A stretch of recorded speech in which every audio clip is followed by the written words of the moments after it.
అధ్యక్ష ముఖ్యమంత్రి గారు ఏందంటే ఏదో రకంగా మమ్మల్ని రెచ్చగొట్టాలి, సబ్జెక్ట్ డీవియేట్ చేయాలని ఒక ప్రయత్నమైనది.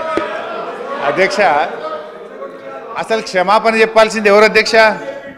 8 ఏళ్ళు 2007లో కొబ్బరికాయ కొట్టి 2014 దాకా కనీసం మహారాష్ట్రతో అగ్రిమెంట్ చేయకుండా తెలంగాణను నిర్లక్ష్యం చేసినందుకు ఈ కాంగ్రెస్ పార్టీ నాయకులకు క్షమాపణ చెప్పాలి. 8 ఏళ్ళైనా కనీసం మహారాష్ట్రతో అంతర్రాష్ట్ర ఒప్పందం చేతగాలేదంటే అది మీ చేతగానితనం, మీ నిర్లక్ష్యం కాకపోతే ఏందని నేను అడుగుతా ఉన్నా అధ్యక్ష. అధ్యక్ష యాక్చువల్గా నీళ్లు లేని చోట మీరు ప్రాజెక్టు కడితే సిడబ్ల్యూసి సూచనల మేరకు నీళ్లున్న చోటికి మార్చి మీరు పెట్టిన ఖర్చు వృధా కాకుండా సద్వినియోగం చేసేటువంటి ప్రయత్నం చేసాం అని మీ ద్వారా వారికి తెలియజేస్తా ఉన్నా అధ్యక్ష. అధ్యక్ష రంగారెడ్డి జిల్లాకు అది టేల్ ఎండ్ అవుతుంది, నీళ్లు రాదని పాలమూరు ఎత్తిపోతల పథకం నుంచి 6 లక్షల ఎకరాలకు డిపిఆర్లో స్పష్టంగా పెట్టాం.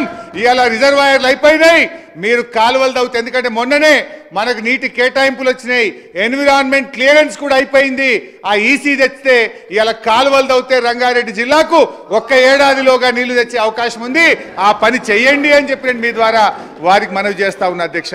అధ్యక్ష ఈరోజు ఆ తమ్మిడిహట్టిలో ఆడ చాప్రాలనే వైల్డ్ లైఫ్లో ఇరికిచ్చారు అధ్యక్ష. వాస్తవానికి ఆ రోజు నేను కూడా 2 సార్లు వెళ్ళాను అధ్యక్ష. మొదలు మేము వెళ్ళినప్పుడు అక్కడ కాంగ్రెస్ ప్రభుత్వం ఉంది. అప్పటి కాంగ్రెస్ ఇరిగేషన్ మినిస్టర్ గారిని నేను కలిస్తే మేము ఢిల్లీ కాంగ్రెస్ చెప్పినా ఏపీ కాంగ్రెస్ చెప్పినా అప్పుడే ఒప్పుకోలేదు, మేము ఒప్పుకునే సమస్య లేదు, ఎట్టి పరిస్థితుల్లో కూడా 152లో బ్యారేజ్ కట్టడానికి ఒప్పుకోము అని ఆనాడు మహారాష్ట్ర ఇరిగేషన్ మినిస్టర్ అప్పటి కాంగ్రెస్ ప్రభుత్వంలో చెప్పారు అధ్యక్ష. ఆ తర్వాత 6 నెలల తర్వాత ఎలక్షన్స్ అయ్యి అక్కడ బీజేపీ ప్రభుత్వం వచ్చింది. మళ్ళీ అక్కడికి వెళ్ళాం. అక్కడికి వెళ్ళి దేవేంద్ర ఫడ్నవీస్ గారు ముఖ్యమంత్రి అయితే వారిని అక్కడ ఇరిగేషన్ మినిస్టర్ను కలిసి మాకు ఇది ఒప్పుకోండి 152కు, మాకు తెలంగాణకు జీవనాధారం అని చెప్పి ఎన్ని రకాలుగా అడిగినా ఆయన ఏమన్నాడంటే అసలు దీనికి వ్యతిరేకంగా పోరాటం చేసిందే నేను, జైళ్ళలో పడ్డా అరెస్ట్ అయినా ఈరోజు రాష్ట్ర ముఖ్యమంత్రిగా నేనెట్లు ఒప్పుకుంటా 152కు, ఒప్పుకునే ప్రశ్నే లేదని కొత్తగా మహారాష్ట్రలో పదవి బాధ్యతలు చేపట్టిన ఫడ్నవీస్ ముఖ్యమంత్రి గారు చెప్పారు అధ్యక్ష.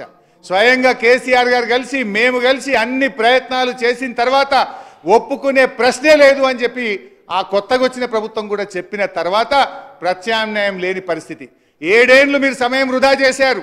మరి మేము 7 ఏళ్ళు దాని హెడ్ ఎక్కడ కట్టాలో అసలు మహారాష్ట్రలపై అనుమతి లేకుండా మనం బ్యారేజ్ కట్టగలుగుతామా? మీలాగా 8 ఏళ్ళ సమయం వృధా చేయాలనుకుంటున్నారా? అయితే ఆ రోజు వ్యాప్కోస్ అనే కేంద్ర ప్రభుత్వ సంస్థకు మాకు ఈ సమస్య వచ్చింది. ఒకవైపు సిడబ్ల్యూసి నీళ్లు లేదు, మీకు అవసరమైన నీటి లభ్యత తమ్మిడిహట్టి దగ్గర లేదు, మీరు ప్రత్యామ్నాయం చూసుకోండి అని సిడబ్ల్యూసి చెప్తుంది. మరోవైపు మహారాష్ట్ర ఒప్పుకోనంటుంది, ప్రత్యామ్నాయం సూచించండి అని చెప్పి కేంద్ర ప్రభుత్వ సంస్థ వ్యాప్కోస్కి ఇస్తే వాళ్ళు ఇచ్చిన సూచన మేరకు మాత్రమే ఈ మేడిగడ్డ, తమ్మిడిహట్టి, అన్నారం, సుందిల్లా బ్యారేజ్ల నిర్మాణం జరిగిందని మీ ద్వారా గౌరవ ముఖ్యమంత్రి గారికి ప్రభుత్వం